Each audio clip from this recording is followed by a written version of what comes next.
Howdy, everybody. Welcome back to our podcast. Hope y'all are doing well. Today we have Reagan Williamson with us. Reagan, thank you for joining us. Thank you for having me, Gilbert. Happy to be back on the pod. How long have you been doing this for us? The whole leadership role. It's been 6 months, 5 months? Well, no, actually, I consider leadership has started when I became a director. Okay. So was it 6 years now, I think? But this role here as chair, almost 6 months. Feels like 3 years. Have you been enjoying it? I have been enjoying it. Yeah? It's been a lot of fun. Yeah, it's been a lot of work. What do you think the one perspective people don't know once they get into this chair about? The one perspective they don't know? Like they know, like, you know what? I had no idea I was going to do that. Aside from not knowing you were going to be NAR director. Right. Yeah. NAR director, TR director, all kinds of other. I think it definitely, you have to up your level of commitment. So you give of yourself and your time more in this position, which I'm happy to do. I knew what I was signing up for. But when you get to be at the chair level, there are all kinds of events to have to go to, for the membership, as well as, lots of public service and getting involved down at the city hall. And, when we have races like we have right now, making appearances, we had the Business Coalition event, which SABOR was a sponsor, where 7 mayoral candidates presented themselves on the stage for, you just have events like that. And have to get out there. It's time and represent the membership. And I'm happy to do that. And I like it. It's fun because I like people. Yeah, it is fun. And I think our goal today is to kind of catch people up on a whole bunch of things of what's going on. And I think you would agree that part of your role as well is getting informed on what's trending, what's going on, how to make sure our association and our MLS are situated in a strong position moving forward. So from your perspective, what would you say are some of the things that you've been working on this quarter that, we're really glad that we've kind of crossed the finish line on, or not necessarily crossed the finish line, but, getting there? Some of the things that we're working on this quarter is, and what we did in the first quarter as directors was separated the MLS from the association. So they're two separate entities now. And right now we're focused on setting up the bylaws and the policies and procedure manual for the MLS, marketing department and Taylor Fellows. She's got a strategic team together, a task force. They're going through a naming exercise. Don't ask me what it is. I have no idea. I'm totally kept out of the loop on that. So I'm looking forward to seeing the MLS become its own entity. Of course, it's owned by the association, but it operates separately. And I think you could probably speak to the importance of that. One of them being, from a legal perspective, separating us from the associations. Associations, as you know, and most folks who are listening to the podcast know, there was a lawsuit last year where I think just about every single association in the state of Texas was named almost. And then, of course, there were some groups as well as some brokerages that were in that same lawsuit. And by separating the MLS, we protect what I consider to be one of our largest assets that the membership owns, which is, and I refer to it as our crown jewel, which is the data and the integrity of our MLS. Well, what you said is absolutely accurate. I would just build on it by saying the associations that all got served are the ones that actually owned, where the MLS is very structured as opposed to having that autonomy from them. So the ones that had more of an arm's length kind of governance, a separate structure over there, could say like, hey,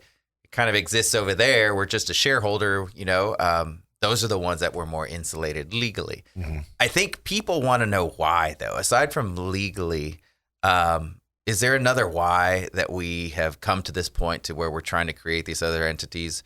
I know we can look at other associations around us who have done it. Mm-hmm. Could you give a little bit more context on why? And also, are people's fees going up? That's the one question I think they ask you every time you talk about it. Right. So to answer that question, because everybody wants to know about money. Right. No, fees are not going to go up. But we feel that it is really important to stand up the MLS as its own separate business for numerous reasons. One, we talked about the legal protections and covenants that will be provided to us, but also so that we can run it as a separate business outside of the association. The association is really there for membership, but we're all about advocacy, getting involved in the community and realtor involvement, where the MLS is really about our data, the data integrity, how that data is distributed, and it's a completely separate business model than the association. So I think it's important to recognize that and not try to muddy the waters between the two and have a clear, separate, defining business strategy for both. And we will, right? So we've got a strategic plan for the MLS, and we have a strategic plan for the association, and we're executing on both. And as I mentioned earlier, we're putting together the bylaws, and we'll be structuring a new board that's completely separate from our existing board of directors, and will be autonomous and on its own. Now, I think one of the benefits too of having this separate governance is to have streamlined decision making, being able to respond quickly in a market that is constantly changing and constantly changing quickly. What do you think we will be able to achieve as far as technology and other platform improvements when we do this? Well, from technology and other platform improvements, I mean, I see that particular board, to your point, being able to respond very quickly and effectively and being efficient in evaluating any tools and or any other pieces of IP or data or technology that is going to make both the member experience more productive, but also the user experience. And when I mean the user experience, I mean the consumer as well. So I see those as being critical, but being nimble. Sometimes, we have so much to deal with on our plate as a board of directors because the agendas can get really, really full with a lot that we have to deal with. And by separating some of those duties and responsibilities, I think will allow us to be a little more fluid and be able to react in a way that is a little more timely because we don't have such stacked agendas. And of course, the agendas and the association directors will really be able to focus on their core tenets of advocacy and member benefits. They really are two lines of business, and it makes sense to have that focus of thought. And I think most people in their businesses, right? Like I assume at a brokerage, if the business gets big enough, you go and you take the property management and you're like, okay, well now that it's a Hopper separate line, there's a Hopper attention given to it, or like there's a farm and ranch section. Okay, well, we're going to make that a separate line, and you don't just keep them all together. Like it's efficiencies. Yeah, it's efficiencies. That's right. Yesterday, we were asked as part of one of our meetings about AI and how we intend to use it because it just happens to be the conversation for everyone. Yep. How do you think that we will leverage AI in the future as part of the MLS, as part of the association? Oh, gosh, you had to ask a tricky question, didn't you? It's not a tricky question. You just ask ChatGPT or Gemini, which you prefer, and it'll give you an answer. It will give you an answer, but how do we integrate that into the MLS? And of course, these are conversations that we need to have with our vendor Dyna Connections and Tim Ford, right? To see how they're going to be integrating AI. And I gave an example yesterday where we see that there is a trend, and I'm not going to start naming generations because I don't get the generations correct, but younger generations, I think those folks aged between 25 and 35 are more of a speech to text type of generation where they're actually talking to their phones and providing direction or questions and querying through speech to text. And I think that we're going to see that trend continue. And we know that it's moving over to real estate so that if people are looking for a certain style house, I'm looking for a home in Sonoma Ranch or Fair Oaks, and I need 4 bedrooms, 3 baths, 3,500 square feet, half an acre with a pool. Nice house. Yeah, nice house. Can't stand contemporary, but I love me some farmhouse. You'll be able to put that in as a search query, and AI can process that. And it's pretty amazing in that the image generators that are built into some of this AI will actually be able to go and look at the photos for these listings and evaluate the properties to make sure that the style that you told them that the AI that you wanted is the search result that you'll get back. So I'm hoping that Tim and his group are working on. I'm pretty sure they are because I've had some conversations with them before, but I think that's just one instance of how AI is going to be leveraged for the search. Now, of course, can it create automatic product or home descriptions? Sure, but we're already doing that with ChatGPT. And is it going to get integrated into the MLS? Probably so. I use it sometimes, like if I'm going to list, I don't know, I've got an old broken clock or something. And I'm like, what am I going to do with this thing? I'm going to put it on eBay and see what I can get, $10, $15. So as you're going through and you're listing something on eBay, you can say, yeah, auto generate something for me. There's an AI button and you press it and boom, it writes up a description because you put in all this information. And sometimes it's like, that's okay, but it affords me the opportunity to go in and make some edits, but it saves me a lot of time. I see that coming for us as well. And it'd be pretty neat if it's integrated into our MLS because, one of the things that we like to do here is that if we can create some efficiencies as well as save some money for our membership, that's great. So a lot of folks like myself are probably paying the $20 a month for ChatGPT. I'm also paying $20 for Gemini. And if those are integrated, those tool sets are integrated into our MLS, I can kill that subscription. A little bit of savings there. Yeah. Now, on the association side, I think that we're also looking to implement a form of artificial intelligence. Real estate is not an 8 to 5 job. It is definitely a all day, whenever my client's available or needs me, kind of thing. So we wanted to bring on a product, ARDI, that provides our members the ability to interact with the association even after 5 or on the weekends. What are you excited about that product that we're going to roll out? So aside from the country twang that might be. Yeah, I know the country twang, but look, there are other samples when we can look and evaluate that, but I know that you like that one, and it's there's nothing wrong with saying howdy on a regular basis. There's nothing wrong with saying howdy. And who's the actor that it sounds like that we're talking about? Oh man, you asked me a question. The guy from I can't remember his name, but it'll come up here in a second. So ARDI is one of my Sam Elliott. Yeah, Sam Elliott. Had to look at people for the cue. so honestly, he does sound like Sam Elliott. I wish a lot of people probably wish they sound like Sam Elliott. But it's not because it's artificial intelligence. Right, it's artificial intelligence. We don't have a intelligence. license to use his voice. But we could sample it, Gilbert. So if you wanted to be the forward face of ARDI, nobody wants to hear me at 5 p.m. You don't want to. No.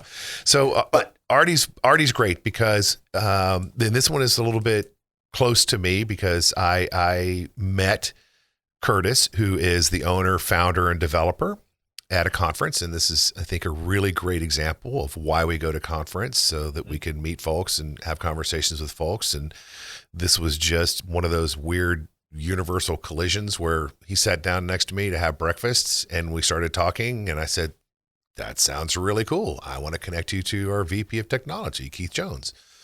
And we did. And his team evaluated the product and they felt it was a good fit here. So ARDI, in a nutshell, you're going to love it because your answer rate's going to be 100%. Right. So even if somebody calls at 2:30 in the morning and, they've got showings the next morning and their super key, their e-key's not working, and they've got to do a password reset or whatever would require them to call in for the association, they'll be able to call in and ask ARDI, hey, how do I reset my password on my e-key? I haven't used it in 3 months. And call in, text, WhatsApp, different formats. Yeah. So they can call in and they can have a conversation with ARDI, Sam Elliott. They can text, right? There'll be a chat. They can WhatsApp. So ARDI is available on multiple platforms, whatever the consumer is happy with using, or actually it's not the consumer, it's our membership. And I just think it's going to be a great product and it's really going to streamline, because I can only imagine how many man hours, and you could probably speak to it more than I can because this is your staff, how many man hours are spent on very simple questions that could be done by our trained, AI. Mm-hmm. Sam A Elliott. large amount. Like yes. 30%, maybe 40% efficiency. I would probably say 50%, just oftentimes on password reset or how do I go in here and, there's a standard answer of, well, if you click, I forgot my password. Right. You'll get the email and, walks you through the process, that kind of thing. Yeah. How do I pay for this? Like, go here, do this thing. It's really neat because ARDI, when we're onboarding it right now and going through the testing, and it's learning our systems and it's consuming, all of our data. Even if you had a question about let's say you had an MLS question like, I forgot, how many pictures do I have to put in within 72 hours, or what's the time limit? You could call in and ask ARDI. It's going to have all of the MLS rules right there and say, well, you've got to put in your 4 pictures within 72 hours to be compliant, or if you're listing in 24 hours. That's it. You know, it also does stats because in trying to play with it, I was like, what's the average days on market? What's the average house price? Like it's getting there. It's learning that. It is learning it. Yeah. And that's what LLMs are for. It's called, large language model. But you're right. The stats are cool. Like, what's the average day on market for a home in Chavano Park? Right.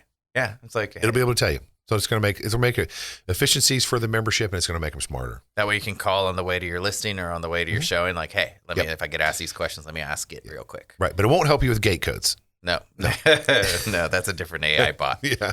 Now, speaking of gate codes, right now, the way you get into our system is a very long platform. And the hard part for us has always been we provide so many member benefits, and I don't think people fully utilize them, right? Like some of them are just gym memberships that no one goes to. That's what I always use as an example.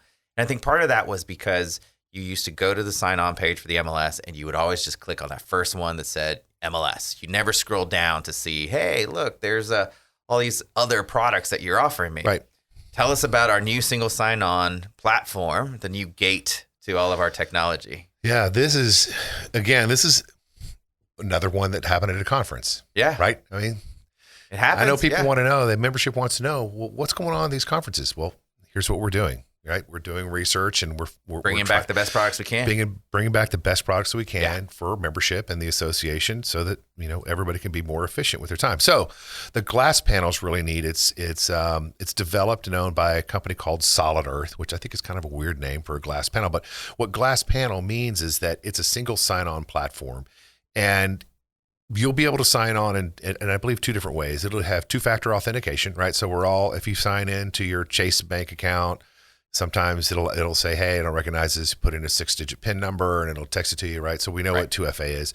And then it'll also have a biometric, fingerprint scan on your computer, or it looks at your face on your phone, whatever it is. So the level of security is going to be up. But what that allows the platform to do, since we have that 2-factor authentication, we know that particular individual is who that individual is that's logging on, is all of our assets will come up in one screen. Right. So one beautiful screen on your computer or on your phone. It's going to be great. And then to your point, you'll see all of the member benefits there as well as the MLS. Right. So, and they can click and go on any one of those. One of the features that I like is that if you're running a brokerage and if you have your own tool, let's say that you have your own asset. I'll use House Canary as an example, pretty cool CMA tool. And all of your agents are using House Canary, you will be able to integrate that into the single sign-on. So as a broker or a business owner, if you're using other assets, maybe you're also a franchise and you want to integrate some of those in, everything is going to be in that tidy little single sign-on package. And that person will be able to click and go to that asset, and it'll sign them in automatically. So I think it's fantastic. It's going to up the security, right, for all of us, and make sure that those who are logging in to the MLS are who they are supposed to be, logging in. As a broker yourself, do you find that, because our hope is that more people take advantage of the products and services that we have, and maybe they don't know that we have Forewarn as an option, even though that's the app, or down payment resource, or I'm trying to think of the other things we have right now. InfoSparks is another one, yeah. Do you think brokers struggle as well to be like, hey, we're providing you these tools and services and you're not using them? Oh, yeah, for sure. Of course. Yeah. And we have some great tools and resources available to the membership as member benefits. But this is what I always tell agents, Gilbert, and I'll tell anybody this, that it'll give me 5 minutes, is you can really get overwhelmed by the tool sets and the tech that's available to you out there. So you really need to look at your business and define 2 to 3 tool sets, and you need to master those instead of just trying to fumble around in a few. So as an example, if I'm trying to grow my business, I'm going to become really, really familiar with courthouse retrieval systems. A lot of people don't know this. Yes, they go to CRS to kind of see if there's a mortgage on, where they might be and trying to get some valuation on the property. But it has a great prospecting tool built into it. And it is the easiest, slickest thing to use. Like, I love it. I can go in, I can drill down into a micro neighborhood, polygon, select it, and then everybody who has a house, they show up on the right-hand side. I click an export button, and it generates a label sheet for me. I can print it right onto Avery label sheet, and then, So if you're looking to farm that specific neighborhood. If you're looking to farm that specific neighborhood. So when I'm talking about tool sets, this is what I'm talking about, is that, yes, go ahead and use courthouse retrieval systems, but understand the power of the entire tool and master it, become familiar with it, and then pick up another one. Like, I know sometimes I've heard, right? Does it also allow you to figure out if the homeowner actually doesn't live in the home and therefore maybe it's a rental or maybe it's sure, because that's the other way people farm, right? Like, hey, the absentee owner. Yeah, absolutely. Absentee owner. Yes, okay. You can do that. Yeah, that's pretty easy though. Yeah. I just think our goal is always to help people be as successful as we can, and we try to provide these products and make sure that they're successful. Try and articulate that word. Now, before we get too far, do you mind, like, what is the market looking like? I think everyone keeps asking us, like, what's your membership? What's your membership? How is your membership? Like, so there's our market, which is our membership is down. And then there's the market as a whole. How would you answer? Let's do both of those. How are we as far as members?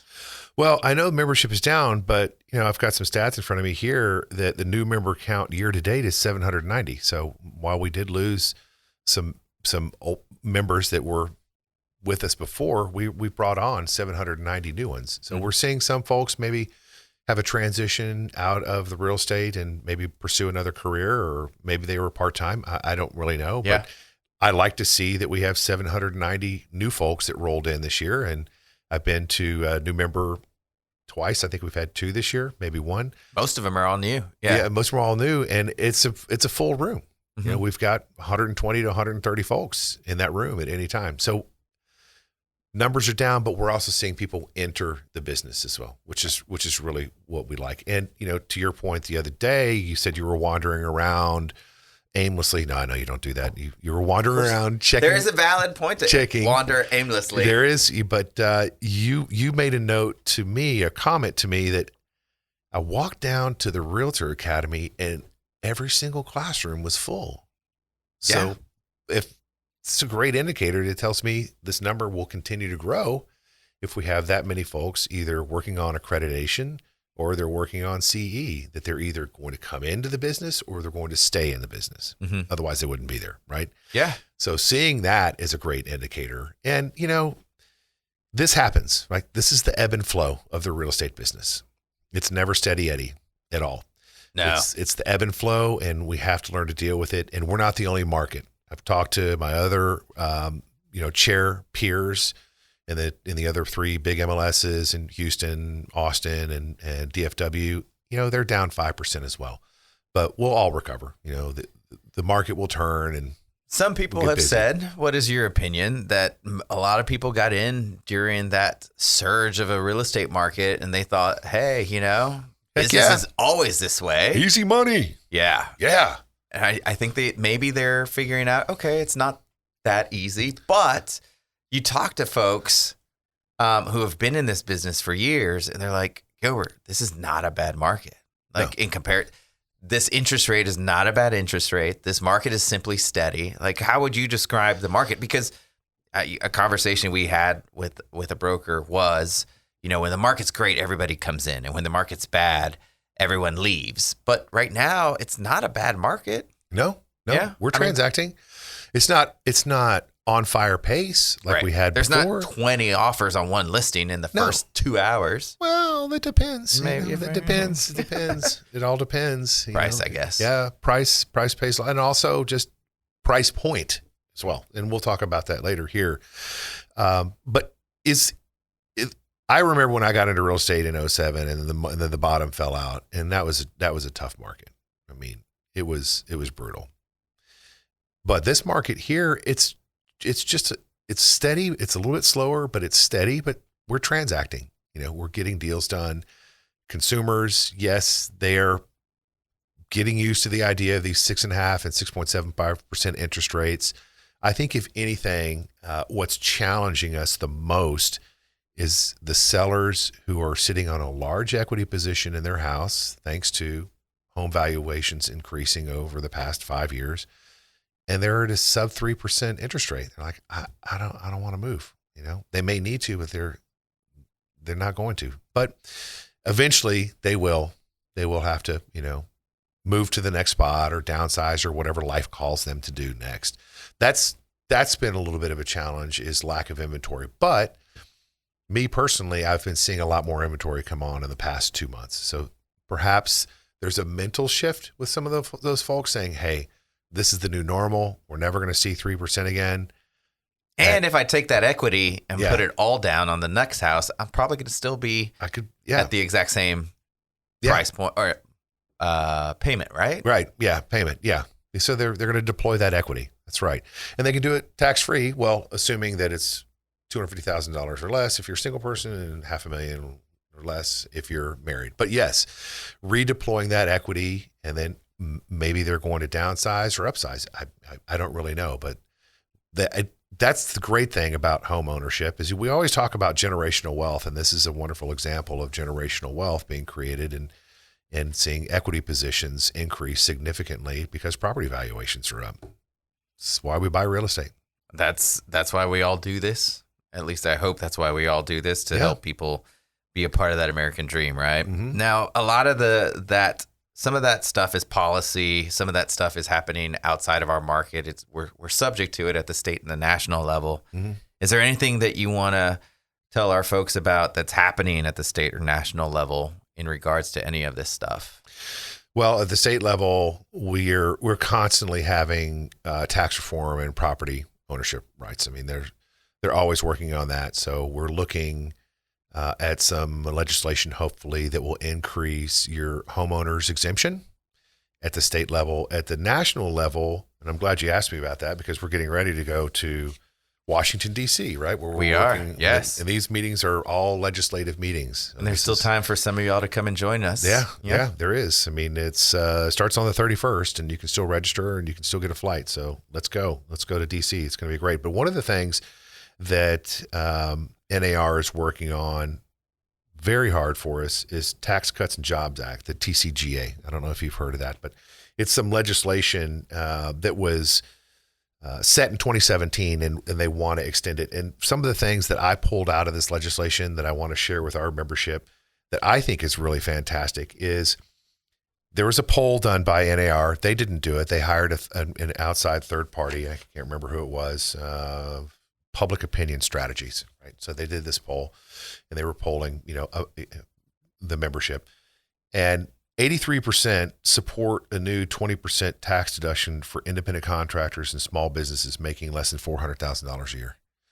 So I think that is fantastic. Not only, and look, we're talking about what NAR is working on for realtors, but this affects everybody who's a 1099 wage earner. Right? Which is a lot of people. Right. Yeah. So when we talk about our advocacy and we talk about our involvement in the community, this is where the rubber is hitting the road right here.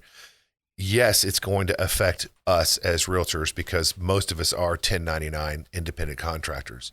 But think about the massive amount of 1099 independent contractors rolling around San Antonio.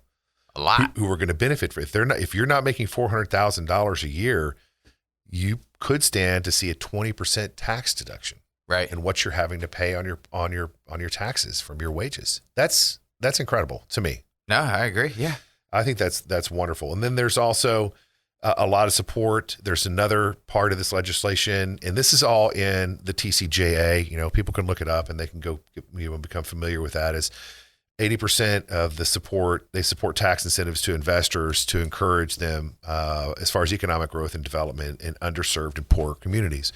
For me personally, I have a motto, everybody deserves a key.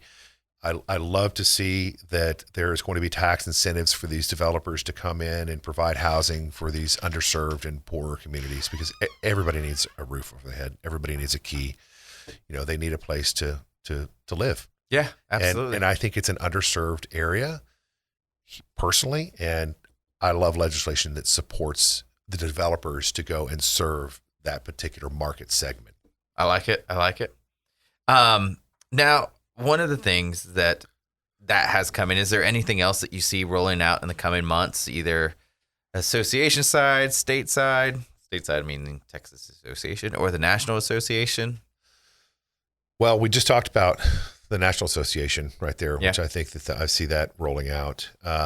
Stateside, again, private property rights. I hope that locally, really what I hope is going to happen is, right now we're going through the mayoral races and the council, races, all that is going on. But there needs to be some efficiencies for these developers as far as permitting is concerned, because it's really slowing things up and it's making things entirely difficult. And, this is my opinion, and others will have their own, but I hope that gets tended to here, locally, so that we can create some more efficiencies for these developers. Because if we have more efficiencies for them to be able to come in and put their product on the ground and provide housing for us, then we're going to grow as a city. That's going to attract more developers to come to San Antonio, because they see that we're business friendly and want to encourage this growth with these developers. So I want to see that happen locally. Okay. The next bullet point, they wrote engagement, exclamation point, exclamation point, exclamation point. So I hope I've given it enough justice to say engagement. Yeah. Okay. How do our members want to stay engaged at the local association level? One of the things you've said is that, you've been active for a while now. Yeah. How do we get people involved? Like, I know we gotta, first, like, hey, come to this event, see what it's like, and maybe attend the next event, and maybe be a part of the committee that helped plan the event, maybe help be a part of the board that helps, do all this other stuff. So talk to us about engagement for our members. Okay. Let's talk about engagement for members. One, we put on some fantastic events throughout the year. We've got Impact coming up in October. I think it's on the 2nd, which is going to be a conference style, high energy, business forward conference that we're going to hold here at HQ, right? Mm-hmm. So correct. We'll hopefully we only have 200 seats. Yeah. It's a very limited audience. So I think it's going to sell out quickly. That's going to be great. So as far as engagement is concerned, and then find some other events that are going on. One new feature that we just sent out an email this week will allow the members to go into the calendar, and now you can have the calendar auto-populate to your device, which is great. I've been begging for, please let me subscribe to the calendar so that I can see everything. So you will be able to go in and see all those events. But when it comes to engagement, we really do need membership to be engaged here at the board level and at the committee level. Every single one of us is born with a talent, whatever talent that might be. And you don't want to waste that talent. And you don't know, that talent could be put to work here at this association level on a committee. And I would encourage everybody to think about what your talent is and how you can share that talent with your membership here to make us all stronger, rather than not using that talent, which I think is a waste, and just giving a little bit of time. If you commit to a committee, it's not a huge burden of time. It's maybe an hour and a half a month. And it does frustrate me, because I talk to a lot of people and try to encourage them and tap on the back. And the number one excuse that I hear all the time is, I just don't have time. Man, that is horse hockey. Thank you for being PG. Yeah. And you know what I mean. I do. We're all busy people, right? Yeah. But you can always find time for something that you're passionate about. So maybe you're just not passionate about it, and that's fine, but come down and try to experience a committee meeting. I had someone reach out to me, because I do the videos, right? And they hear me talk, and they said, hey, I would really love to sit in and audit a property management committee meeting, because I'm thinking about signing up to be on that committee next year. I said, great. Let me put you in touch with someone at staff, and they'll make sure that you know the date and the time and where the meeting's going to be, and go sit there and listen to what goes on in the meeting. And hopefully it'll inspire you to join. And you don't have to be on the committee to just come. No, and you don't. Participate. Yeah, you can also come to a director's meeting if you want to, right? know, and participate. You can't participate, but you can sit there and you can learn by osmosis. You can get an idea of what's going on at the table. But yes, come down and audit a committee or a task force if you're on that. Actually, task forces are assigned, so we'll back that out. But there are other, like the military advisory group. So not everything is called a committee, but find something that you're passionate about, that you have interest in, and that your talent may benefit that particular committee, and give. That's it. Just give some time. And we're talking about folks coming down here, but we're also willing to go out and visit them. Yeah. Visit our brokers, visit our agents out in the field. Mm-hmm.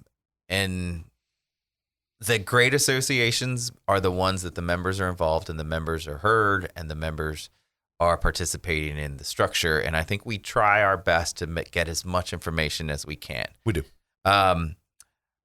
When we say, hey, we'll go out to visit you, what does that look like? Oh, this is my favorite. Okay. I love it. Because, sorry, members, you're not going to like this, but y'all have no idea what you're missing out on as far as benefits are concerned. And whenever we go out to visit a broker, and I've done this before, visited a big broker and was presenting on forewarn, 70% of the room was like, what? Forewarn is what?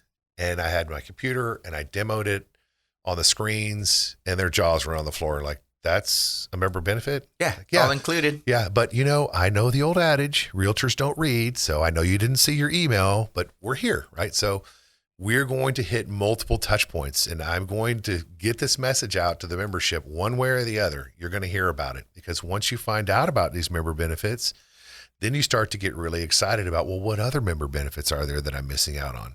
Right. Like Inman, right? Right. I mean, that's like our number one news source for all things real estate. This board has taken the $100 a year that you pay for your membership, and you can have Inman Select. You just sign up. And it's not just about like, hey, this association's doing this or that association's doing this. There's content about how to be more successful in the business, marketing, finding your strategic plan, that kind of stuff. Right. So how can they get in touch with us? I mean, I think they can email us at communications@sabor.com. Yep. They can email chairman at Chairman? SABOR. Is it chairman or chair? Mm-hmm. Chairman at SABOR. Chairman@sabor.com. We're happy to go and visit and tell you a little bit about everything, because our goal is to make sure that we are maximizing everything that we're paying for. We don't. Right. I always call it the gym membership. I don't like paying for people's gym membership and they never go. Yeah, I don't either. But we have some of those things now. Yep. The other way people can get active is Tree Pack. And you mentioned some of our advocacy, and one of the things that we do is host some events. We just had a Derby party. Yeah. It was very nice seeing everyone dressed up, and I can't remember what they call the hats. Oh, I can't remember. Fascinators. Which is a fascinating name. Yeah. But a couple of Tree Pack events coming up, which are? We have Purple Party coming up. Yep. And then I think we are going to roll for some rocks here in July. Bowling. Rolling Rocks. Yeah. Mm-hmm. So I think there's going to be a Flintstones. I know not everyone's probably watched the Flintstones, but that's what it reminded me of. There'll be a bowling event. I will be going to that. The bowling event? Heck yeah. Okay. You bet. I love it. And I know who's there. Do you have who is playing at the Purple Party? Something Fowler? Is it Keith Fowler? Kevin Fowler. Kevin Fowler. Again, the assist from the production team. Yes, thank you. I know. Kevin Fowler will be coming to our Purple Party, which should be a great concert. Excellent. September, so not very hot. Thank goodness. Yeah. We'll see. And then we said Impact. I'm going to come back to the Impact event, which is in October. And it kind of combines a lot of what you said, Reagan, because Impact came out from the idea of, hey, let's have our committees work on something. So Impact is very much a committee-driven event. So each one of our committees are contributing to this content. Right. Our property management, our commercial, our military advisory, like all of those different committees are coming up with this content. And that has been their goal, to try and increase and get as many people as we can. This is our first year doing it. You did mention it is going to be here at HQ. And because we have a capacity and we want to make sure that we're being responsible, we are capping it at 200. Right. We're always looking for sponsors. So same email, communications@sabor.com. If you're looking to participate in this, we definitely want to get our affiliates as engaged as possible. I think getting our affiliates in front of our members is part of our goal. I agree. And, when you're talking about affiliates and we're talking about growth, some new numbers, our affiliate count is up as well. So I think we went from 270, 280 affiliates, and I think we're up to 360 or so, something like that. Yeah. So that's fantastic to see those affiliates come in and, they're wanting to get involved and they see what's going on and they're excited about it. And hopefully they'll want to get involved in Impact as well. But look, Impact's going to be great for those who want to grow their business, right? And who really, really want to focus on what 2026 is going to look like. It's a great time of the year to participate here and roadmap your success for 2026, because we all know November, December traditionally slows down. I see agents do this all the time. They get wrapped up in the whole holiday season. January 3rd, January 2nd rolls around. They have nothing parked at the title company and they freak out. So this is why we have Impact this time of year. Really will help those folks business plan and game plan so that when they get through the holiday season, they'll start off busy in January. Excellent.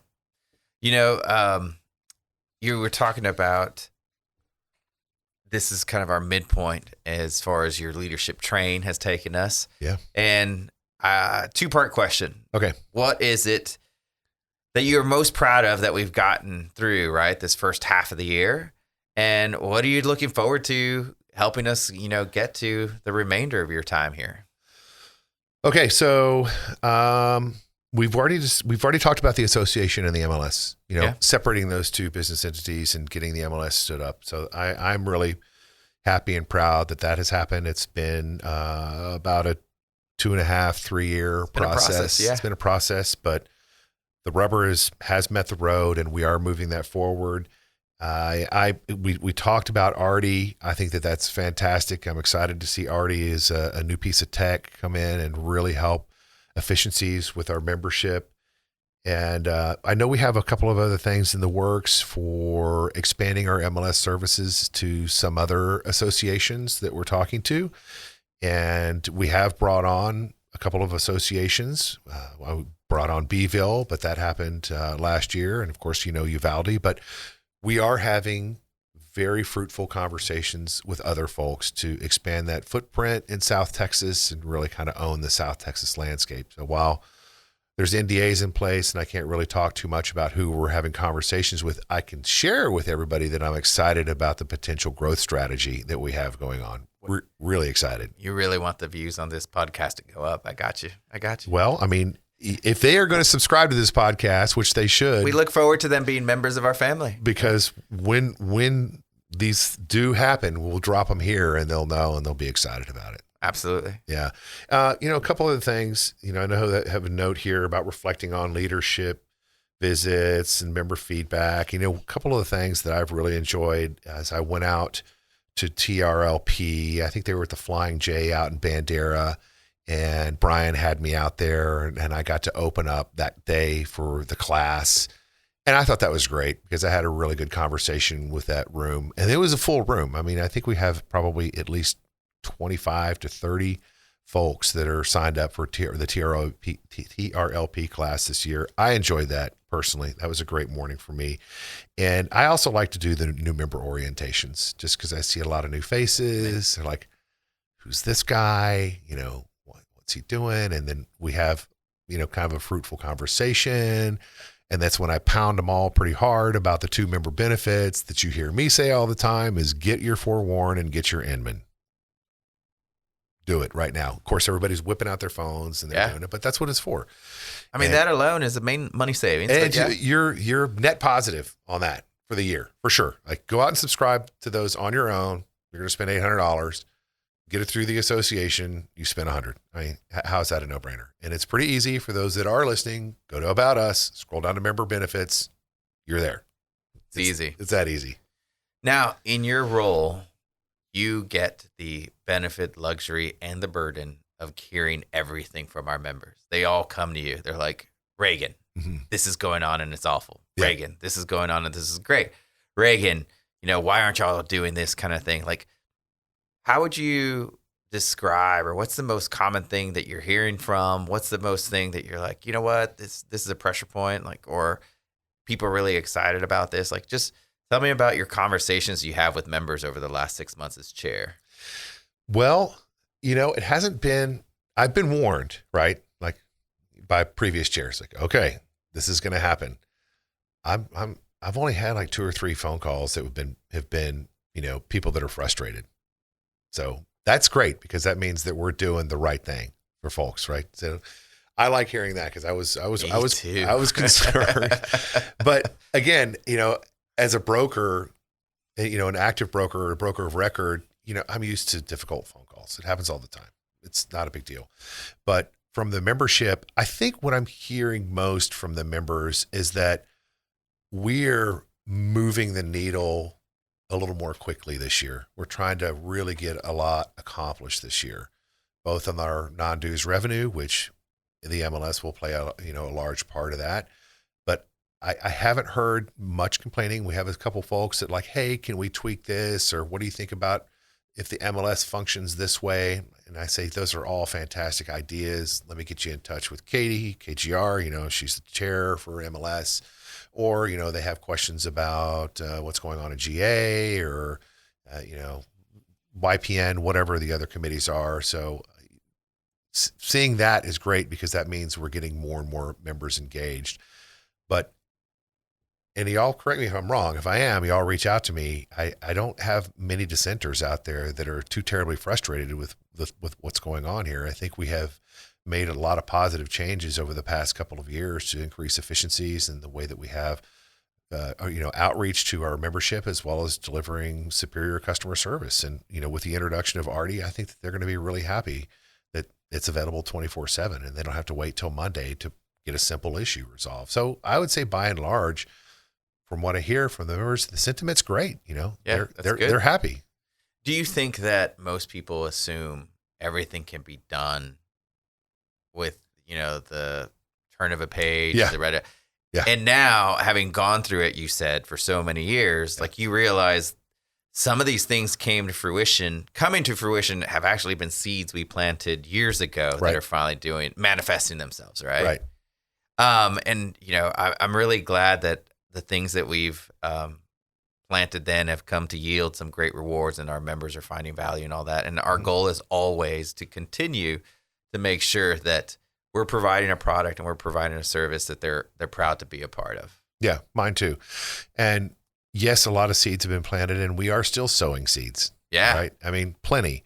Yeah. And I think we're going to have hopefully a very healthy, busy second half of the year. I hope so. And too. finish really, really strong. Especially with some tech that we have that's going to be deployed. Really looking into hearing back from folks on what they think about the single sign-on technology for that glass panel being provided by Solid Earth. I think it's really going to be an efficient tool. A lot of brokers are going to appreciate that. And of course with ARDI. So I'm excited about the second half of the year. I wish I could tell everybody what we're working on, Gilbert, but I can't.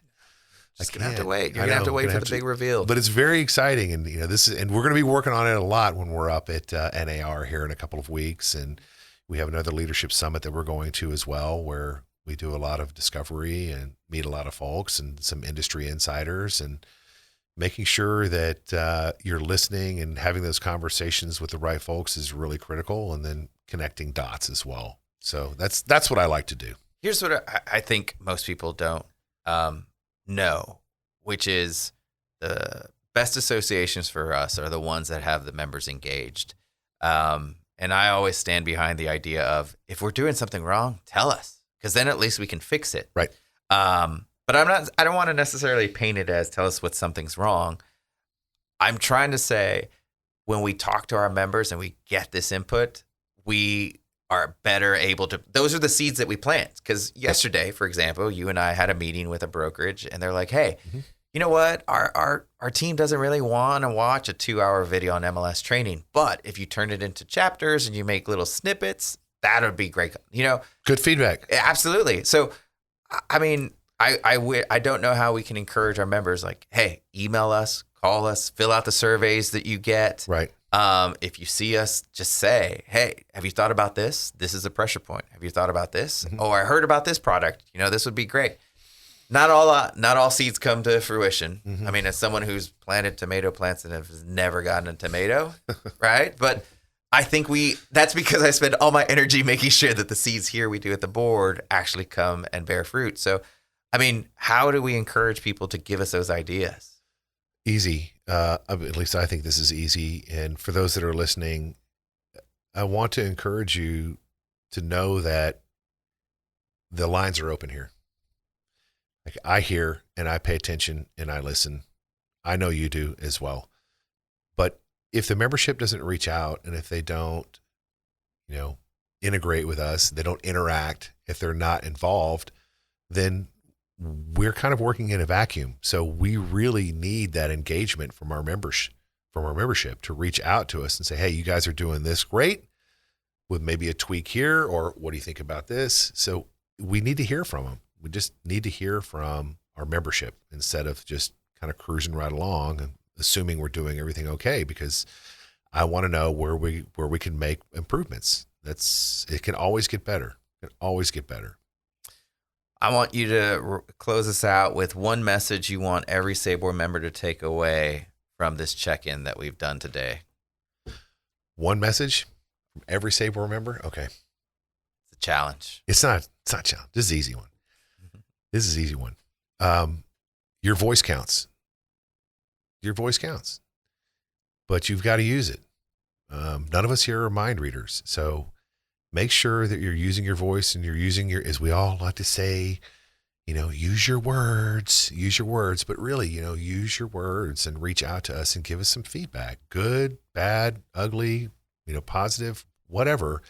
Let us know. But if you say nothing, then we're just going to play mind games. We're going to do what we feel is in the best interest of the membership. And I would say that our directors, we have an extremely diverse group of directors with all kinds of different disciplines in the real estate business. And I feel that they have fantastic outreach to membership. So I don't think that we're truly, in a vacuum, but sometimes we've got the 30 people, the board is 18 and you've got your staff and, we're all working together and we're trying to reach out and we're doing these surveys and, sometimes the surveys don't get filled out and it's tough to get that engagement from them. So I'm saying to all the SABOR members out there, get engaged, make sure your voice is heard because it counts and we want that feedback from you. It's important to us. Absolutely. Reagan, thank you so much for being with us today. Thank you so much for the half year. We still have much work to accomplish, but everything that our chairs go through as far as our chief volunteers, I greatly appreciate your time that you give us. Absolutely. One more thing that we'll close on. So today's Friday, and I know that anybody could watch this podcast on any day of the week, right? So we're talking about the missing link, aren't we? Yes, we are talking about the missing link. I want because, here I am always in a suit and tie, and I warned Gilbert yesterday. I said, hey man, Fridays are kind of my day. I'm going to wear a Friday shirt. So just be prepared. He's like, oh, thank goodness I don't have to wear a tie because you were excited about not having to wear a tie. Very excited, no tie. So for those that are actually watching the video and you're like, what is on his shirt? It's Bigfoot, Sasquatch. And he's got different colored sunglasses on it. So even your chair has got a sense of humor, right? Friday shirts are my thing. And I've got my Friday shirt on. I think everyone's going to follow you and see what you wear on Fridays now. This is the missing link, right? So maybe I'll start a new social thing on Reagan's Friday shirts. I think it might be kind of lame, but I do have some really good Friday shirts. I think my daughter would call that outfit of the day. So let's see how or a dad shirt or whatever it is. But it's my thing, right? It says I'm here for business, but I'm still ready to party. That's right. You should get the haircut that matches. I get that Kentucky waterfall, right? If you're from Kentucky, we're not meant to offend you. Yes, of course not. With that, Reagan, thank you so much. I'm going to encourage all of our listeners to subscribe to this podcast. Reach out with any questions or suggestions, communications at SABOR or chairman at SABOR. Follow us on social media. We communicate via email. We communicate during social media all the ways we can. And If you have a guest you'd like to recommend for our podcast, or if you'd like to be a guest for our podcast, please let us know. And if you'd like to sponsor our podcast, we'd especially like to talk to you about that as well. Exactly. Maybe you could be a guest who is also a sponsor. That would be cool. Yeah. There we go. We're trying Absolutely. to find efficiencies. Yeah.